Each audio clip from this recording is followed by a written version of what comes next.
In today's video, I'm going to teach you how to check your PayPal account limits. This is a helpful task to learn if you're managing your finances and want to ensure you're aware of your limitations for sending, receiving, and withdrawing funds. Let's dive right in. To begin, you'll need to log into your PayPal account. Open your web browser and go to the PayPal website. Once you're there, sign in using your account credentials. It's important to make sure that your username and password are entered correctly, as this ensures that you can access the appropriate settings. Once you're logged in, you'll want to access your account settings.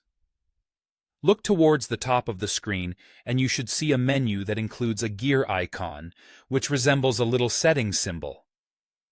Go ahead and click on that gear icon. This will take you to the settings page where you'll find various options related to your account. On the Settings page, ensure that you are under the Account tab. This is where you'll be able to find the information you need related to your account's limitations. Look for the section that says View Limits and give it a click. Here, PayPal will display a summary of your current limits for sending, receiving, and withdrawing money. It's a good idea to note these down or take a screenshot if you need to keep track for future reference. If you find that the current limits are not sufficient for your needs, don't worry. PayPal offers an option to lift or increase these limits. To adjust them, look for the Lift Limits link, which should be visible in the same section. Clicking on this will guide you through a series of on-screen instructions. Keep in mind that to increase your limits, PayPal may require some extra steps to verify your identity. This often includes linking a bank account or providing additional personal information. It might feel a bit tedious, but it's worth noting that these steps are in place to secure your account and ensure that it's genuinely you who is making these adjustments.